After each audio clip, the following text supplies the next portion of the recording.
Thank you for your prayers.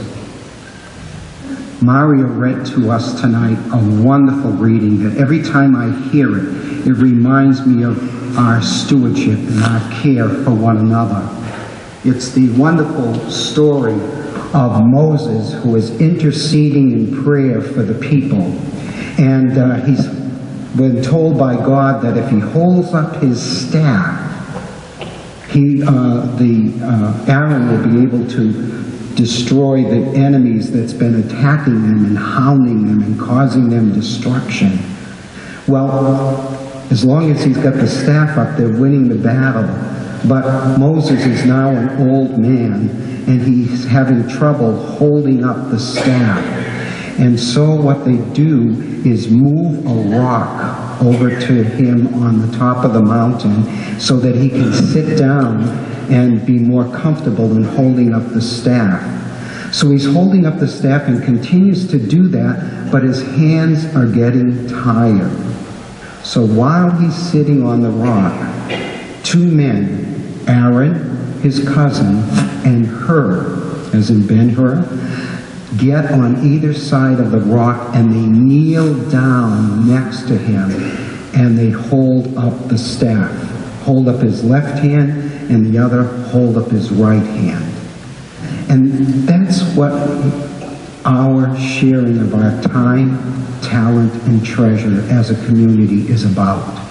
It's our willingness to hold each other up, to help each other out, and to make sure that we are a vibrant community of faith, making and becoming disciples. And so I've invited 3 people from our parish who will speak on time, talent, and treasure. First we'll hear from Beth Dowd, who will speak to us on time.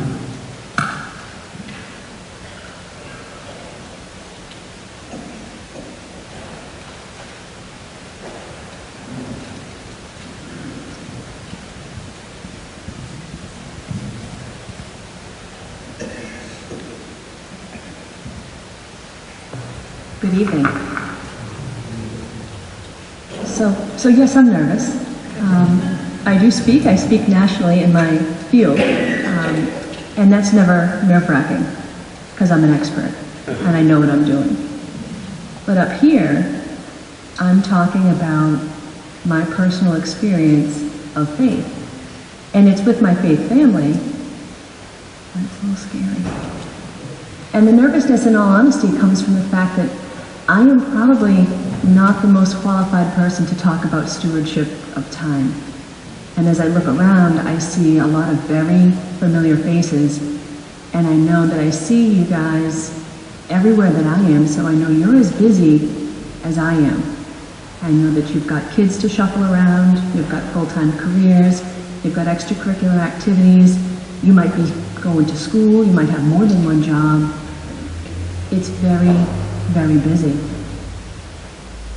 But fitting time for church, time for your own personal prayer, is really important. And for me, when I first started here at Sacred Heart, I had a task-oriented life. I went from making the breakfast in the morning, mine and 4 others, and 4 other lunches, and my own lunch, and getting everyone out the door and on the bus, and getting to work, and then from work to Cub Scouts, and from Cub Scouts to track, and from track to homework, and from homework to night school, and from night school to, oh no, I've got a presentation due next week, project to project to project, and church was squeezed in there at the end. It wasn't really a great place for me to be. And then Pam asked me to start helping teach friends and followers. And the funniest thing happened.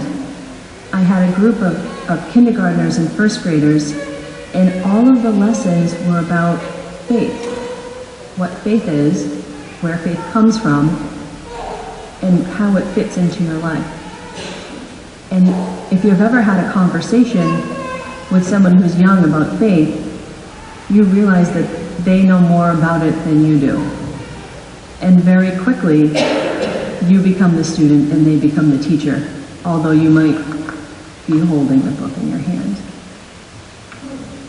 And so for me, even though it's an hour, maybe an hour and a half a week that I spend teaching friends and followers, what I receive from that is so much greater.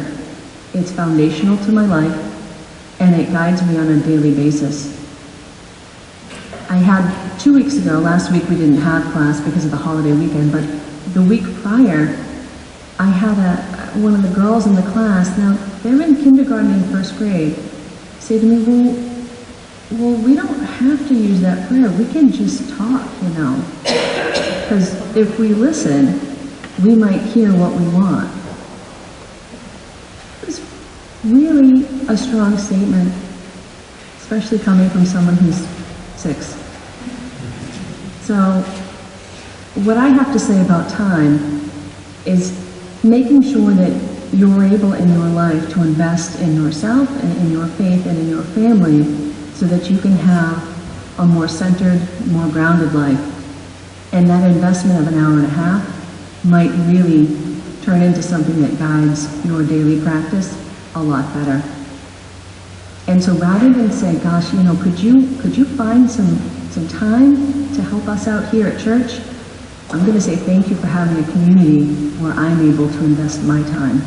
Because what I get out of my hour and a half every Sunday morning helps me on a daily basis with what I do. And so I think that when we talk about time, there's a lot of important work that goes on day to day, but they're tasks. And without something to guide those tasks, that's all there are. There's not meaning to that. And so I'll say thank you very much for having a community that allows me to reap more than I sow. Thank you. Thank you, Beth.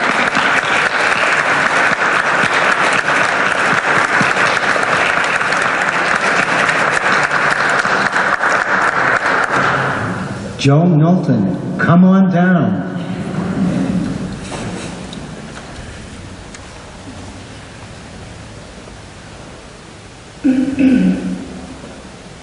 Hello. I too am very nervous. Yes, my name is Joe Knowlton. I am a greeter here, and my daughter Kelly is an altar server. I have 3 wonderful children, David, Ashley, and Kelly. David and Ashley are grown, and they have moved to New York, and they live and work there now. When they were younger, we attended Mass as a family, on and off. And as they grew up, we found ourselves sort of separating a little bit of time from the church. I went through the RCIA program as my daughter Ashley received her first communion 15 years ago. I started attending Mass more consistently after Kelly was born, and certainly finding myself needing this more as I went through my divorce 5 years ago. Excuse me.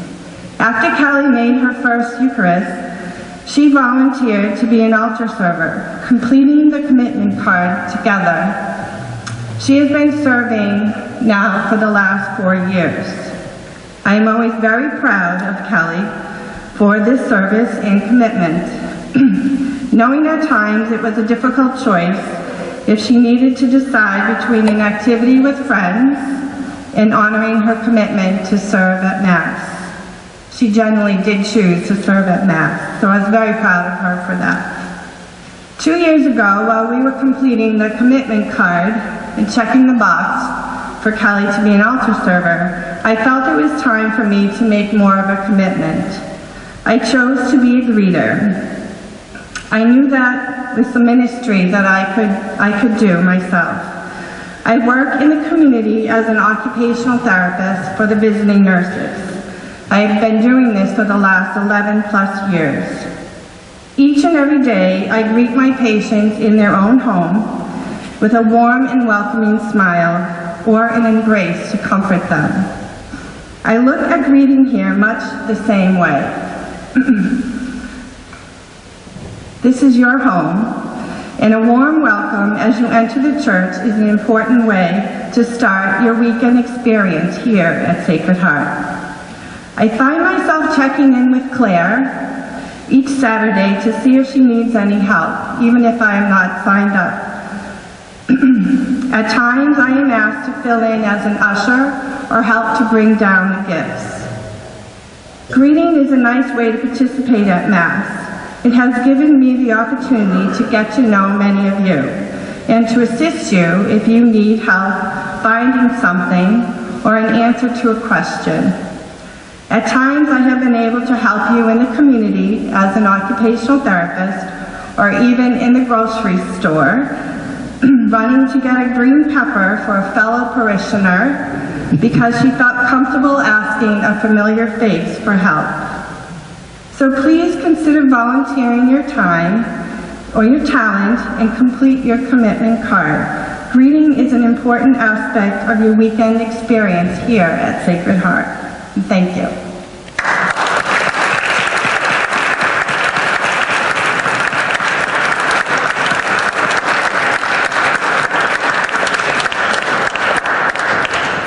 Thank you, Joan.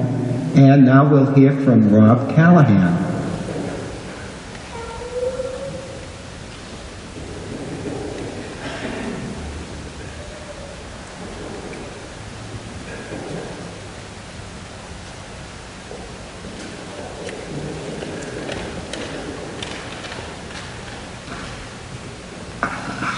Good afternoon. I told my story last year, so I won't bore you with the details of how I ended up here. You can watch it on our YouTube channel if you'd like to see it. But I want to talk about what being active in the parish means to me and what word I best describe it with. The word that comes to mind right away to me is pride. Pride in our parish and pride with what we have done. I look back over the last 3 years that I've participated, and I'm just going to highlight a couple of things that I haven't accomplished, but that we've all accomplished together. 3 years ago, I took over as the chairman of the finance committee in the middle of the year, and that year we had a loss in the parish of about $24,000. Last year we narrowed that loss to $5,000. But this final year that just ended, we were even. We had no loss. We added $18,000 to our parish savings, so we have over $92,000 in savings. We have new computers for everyone in the parish. A beautifully remodeled parish house. I would tell anybody who hasn't seen it to please go over and look at it. The only bad part about it is my wife has been painting every room in our house right now, so be careful when you do go over there. We have no past debt as a parish. And keep in mind, over the last few years, we've also been running our capital campaign that has transformed our church. Father Bill shared with us the other night at a meeting that the bishop was here last week and talked about the fact that we're the only parish in the diocese that has a completely handicap-accessible altar in church, something that we should all be very proud of. I also take pride in all of us and how everybody in our parish answers the request for help. A few months ago, the food pantry in Milford was having a shortage of staffing. Within 1 week, we took that to now where we have a waiting list for people who want to volunteer. When Pam mentioned about the parish house earlier in the year, we had people who donated their time, treasure, and talent in order to transform it for under $1,000. The way that you responded and an increase in your giving last year for us to be able to accomplish everything that we did. And the last thing that I really take pride in is the way that we all pulled together as a parish when Father Bill went on his sabbatical.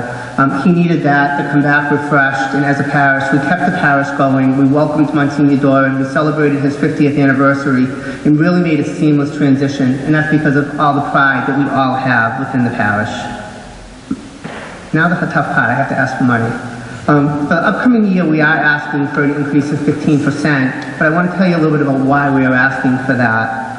We have two wonderful ladies that work for us in the parish. They're both here this evening working, filling in when necessary, and we don't have enough volunteers, but they are maxed. We'd like to add a part-time staff member that can help us to invest not in the parish buildings, but now to invest in all of you. To be able to add programs to the parish, something for our youth, something for the adults, to be able to engage us and build our faith, but we need to add to our staff in order to be able to do that. We also have a few bills that we weren't expecting. We're paying almost $1,600 a month for the next 12 months to close a gap in the diocese's retirement program for lay people. It is a closed program, however, we do have that bill for the next 12 months. and they were also paying for the clergy retirement program. So between those two, it's an additional $2,000 a month that we were not expecting. I'll close with just a reminder to remember, as a stewardship parish, we're not just parishioners, but we're also owners. Like the pride that we take in our homes and we take in our families, we also need to take in our parish and what we do and how we participate. Thank you.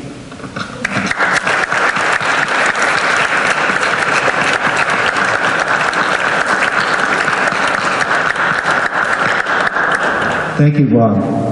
I see Diane is recording the Mass tonight as we do every Saturday night for all of our shut-ins. And you see the camera is on a tripod. And when I saw that tripod, I was thinking it's the three aspects of our stewardship, our time, talent, and treasure. All three are very necessary.